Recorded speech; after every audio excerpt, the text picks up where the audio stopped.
ওসমান ইবনে আবিল আস রাদিয়াল্লাহু তাআলা আনহু নবী সাল্লাল্লাহু আলাইহি ওয়াসাল্লামের কাছে এসে একবার অভিযোগ করলেন, ইয়া রাসূলুল্লাহ, আমার শরীরে ব্যথা, কোনো এক অঙ্গে হাতে টাতে কোথাও ব্যথা ছিল। তো তিনি বলছেন, ইয়া রাসূলুল্লাহ, অনেক ব্যথা করতেছে আমার।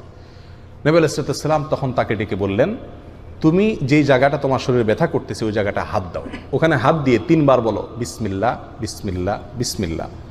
এই 3 বার বিসমিল্লাহ বলার পরে এরপরে 7 বার এই দোয়াটা পড়ো। দোয়াটা কি? আউযু বিইজ্জাতিল্লাহি ওয়া কুদরাতিহি মিন শাররি মা আজিদু ওয়া উহাজির। আউযু বিইজ্জাতিল্লাহি ওয়া কুদরাতিহি মিন শাররি মা আজিদু ওয়া উহাজির। এই দোয়াটা 7 বার পড়ো, ইনশাআল্লাহ তোমার ব্যথা দূর হয়ে যাবে। ওই সাহাবী ওসমান রাদিয়াল্লাহু তাআলা আনহু বলেন যে আমি এই দোয়াটি 7 বার পড়লাম, তার আগে বিসমিল্লাহ 3 বার পড়লাম, ওয়াল্লাহি এরপরে আমার ব্যথা দূর হয়ে গেছে, ব্যথা আর ছিল না। আমাদের শরীরে বিভিন্ন অঙ্গে, মাথায়, হাতে, পায়ে, পেটে, অনেক সময় অনেক অঙ্গে কি হয়? ব্যথা হয়।